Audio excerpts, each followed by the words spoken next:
Hello and welcome to my review for Avatar of Ash and Fire, or whatever the fuck it's called. So I saw the movie 3 days ago, and it's a good movie. I'll do a spoiler-free version, so if you have not seen the movie, because, you know, it just came out a few days ago, it's a good movie. These movies are always good, honestly.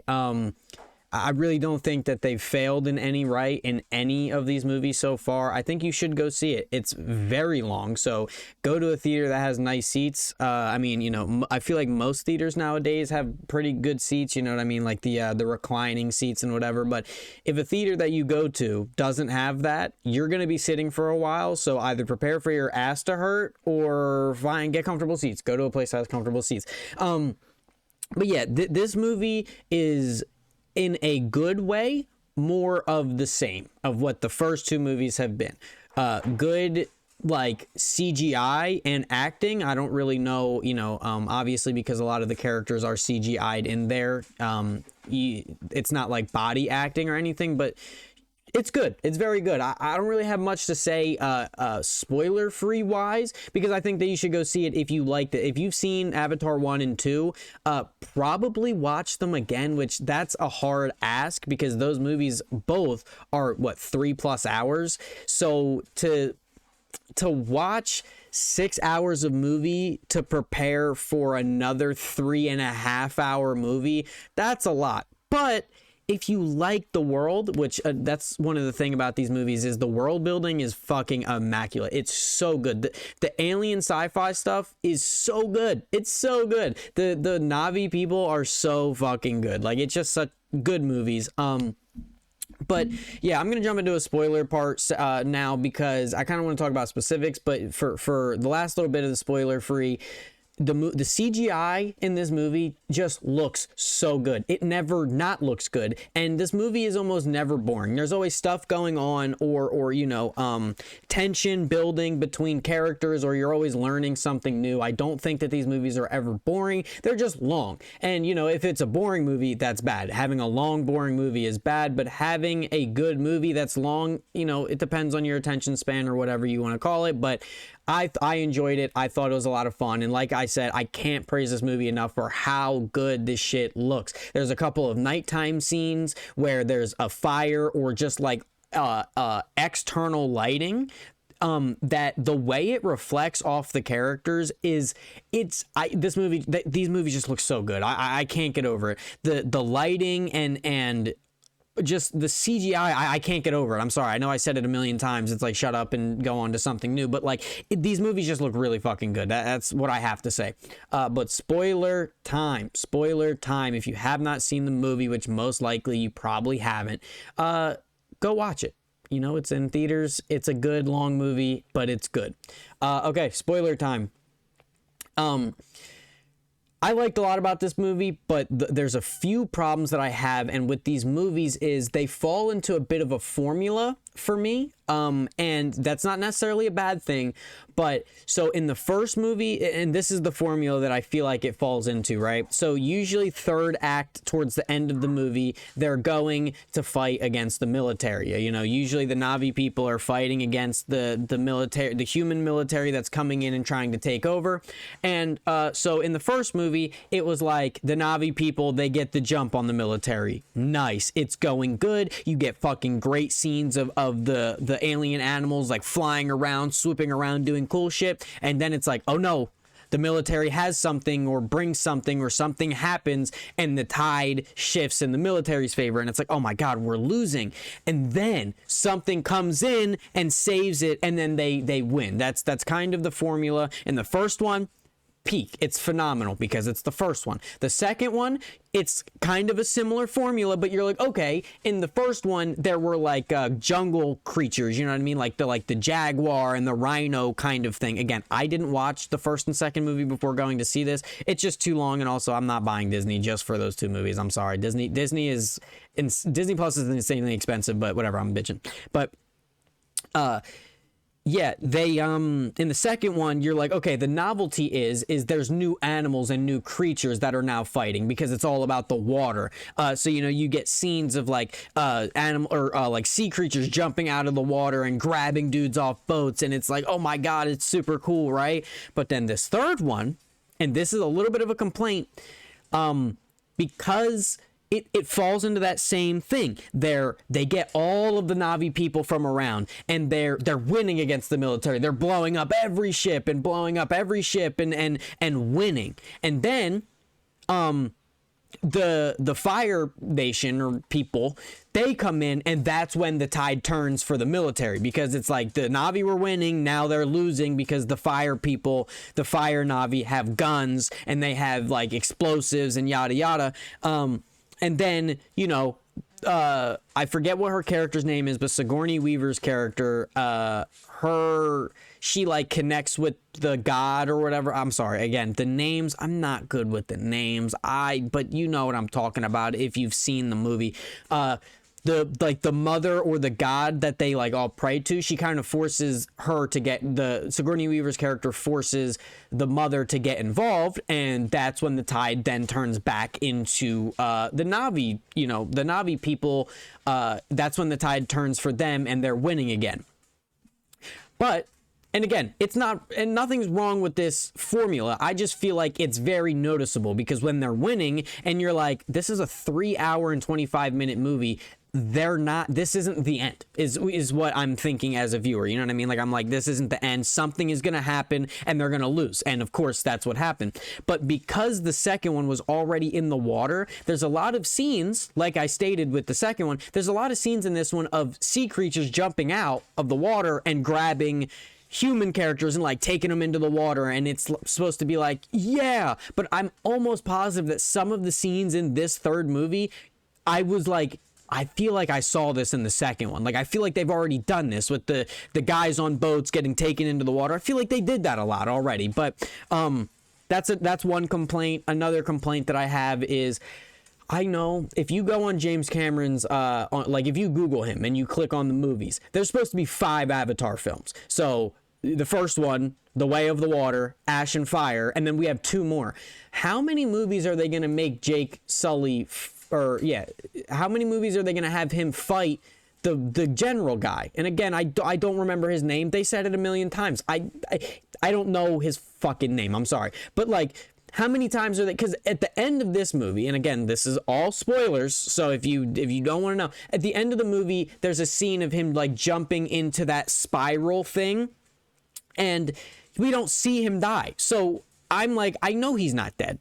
I know he's not dead, because if they were going to kill him, they wouldn't leave it open-ended as to him jumping into something and then cutting away. So they didn't kill anybody in this movie. And so this one, it introduces the fire people, the Fire Na'vi, but like, they're kind of just nameless people to get shot. They don't, the Fire Nation is what I'm going to call them. The Fire Nation lady that is leading the fire people, she also doesn't die. None of the kids die. It's so, you know, it's like, okay, this movie kind of felt like a middle movie. Like, you know, if there's supposed to be 5 and 5 is going to be the final movie, the big send off, this movie is kind of just like, hey, here's the fire people. They pose a threat. The general guy is in bed, literally, with the fire people and the fire lady. So this is a threat. This is a group. This is a threat that we need to worry about.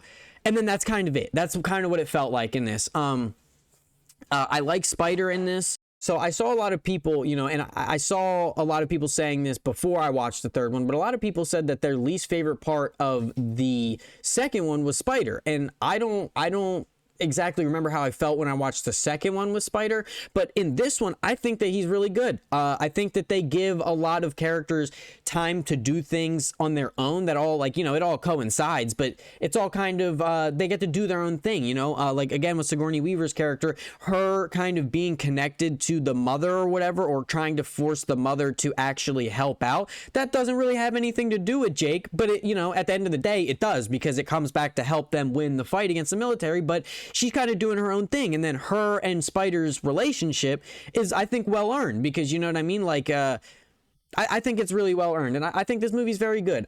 You know, I had a couple of complaints. The formula is kind of the main one, and then Another one that I had, and I don't really know how to articulate it well because I was talking to my friend about it who had seen it, and we were kind of just going back and forth. So the whole movie, Neytiri, who is the mom, or, you know, the main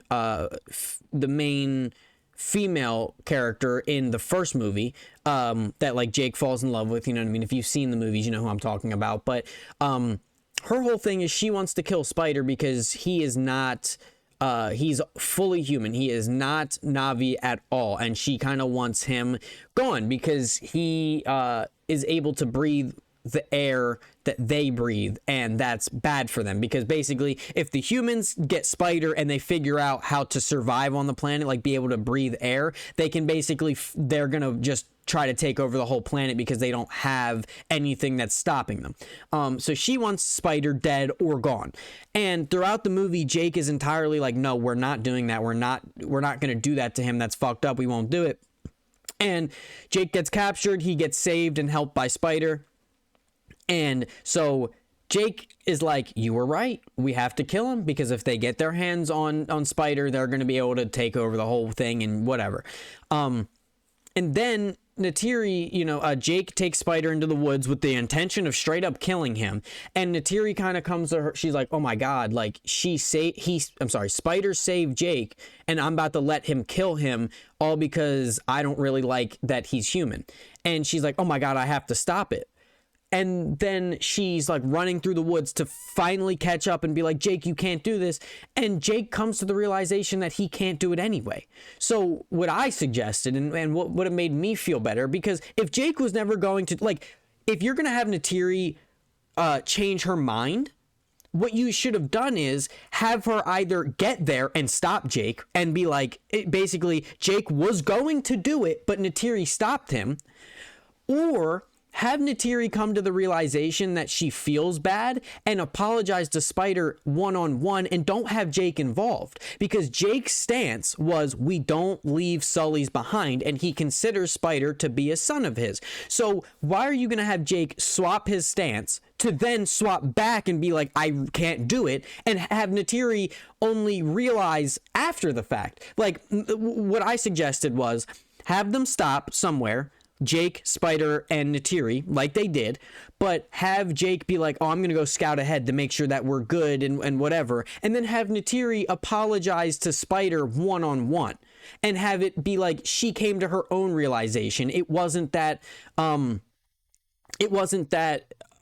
Jake was going to kill Spider and she was like, oh my God, the blood is on my hands, which is what they tried to do. But my whole thing was, it's either make Jake stay in his stance of either make Jake stay in his stance of we won't kill Spider, or if he's going to switch and be like, we have to, make him actually follow through with it, but then Neytiri stops him.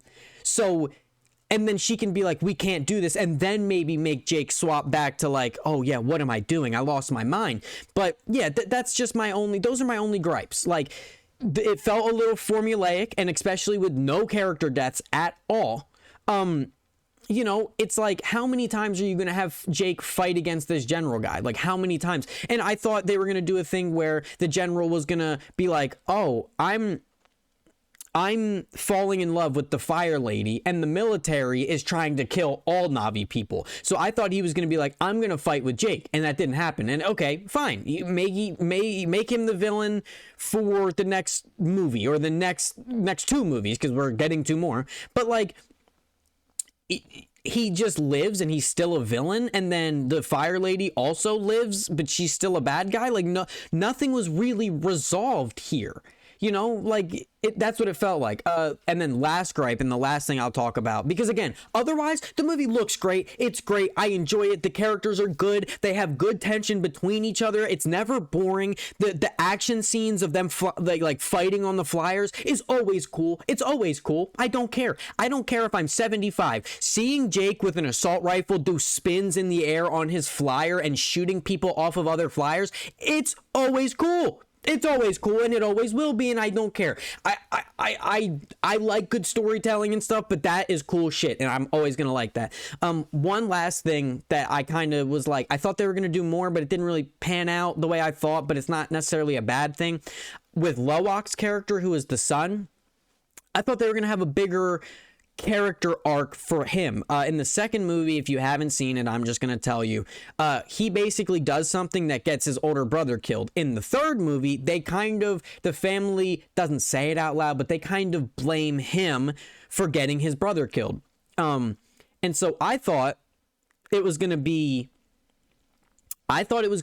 more of, he realizes his wrongdoings and then finally gets his family to like trust in him, but that didn't really happen. Like Jake in the end, he told him, he was like, I need you, as in like, I need your help. Okay. And then earlier on in the movie, Jake said to him, he was like, you've proven yourself to me, but he didn't really do anything. All he did was rally the big whale creatures to help them, which is good because it helped them in the end. It helped their fight. But like, I thought it was going to be like, Jake is losing, about to get his ass beat by the general, and Loak was going to come in and like put belt to ass, and then Jake was gonna be like, okay, I can trust my son to make the right decision and help, but it didn't really turn out like that. And I don't know, I thought they were gonna do a bigger arc of where he comes in and saves the day after you know, constantly questioning, did I kill my brother? I thought he was gonna come in and like save his sister or his dad and be like the hero, but it didn't. He didn't really do that. And okay, I'm not mad at it, but I thought they were going to do more, because in the start of the movie, they make it such a big thing that everybody semi blames him for the death of his brother, and he's like, it's not my fault. So I thought it was going to be a bigger thing later on, but it kind of just fizzled out in my opinion. But again, like I said, it's always, these movies look so good and are so interesting, and the world is so cool. The planet that they're on is such a character, and obviously, you know, because of their like their I forget what they're called, like their braid or their connection or whatever, they can connect to things in the earth, and that's such a cool concept. It's so fucking cool. So like, it's a big character, and I don't know, I like this movie a lot. I think you guys should go see it. I'm gonna give it, like, in my enjoyment, like a 7.5 to an 8 out of 10 for my enjoyment, because, you know, I still do think the first one is the best. I like the water stuff. The water stuff is interesting, but I like the creatures in the first one more, like the jaguar type creature that's in the jungle, and like the rhino creature that had like the big thing on his nose or whatever. Like, I like those creatures a little more, and, you know, the big life tree getting burned down, like that hits a lot harder than in the second and the third one, where it's like an underwater thing. I don't know. It just, personally, I like the first one better. I think that the second one, that's hard. I think the second and the third one are tied, because in the second one, they had the balls to actually kill a character, and it was Jake's son, which is like, that's a big thing for them to kill. And in the third one, I feel like you get a lot of what the second one had, but there's no like heavy deaths or super heavy intense moments. Spider quote unquote dies in the third one, but then he's resurrected and he's able to breathe the air, so that happens early on, so that I'm not really counting that. And then there are a couple water tribe people who die that are not like the water Navi that die, but they're like kind of off characters. They're not really integral, like, so, you know, the second and third one are kind of tied in my opinion, where I think the third one does some of the action stuff better, but the second one had the balls to actually kill a character, and they had to move and stuff, and so they're tied, but I still think the first one's the best. So if you've seen it, let me know how you feel, and yeah, thank you for watching. Have a good day.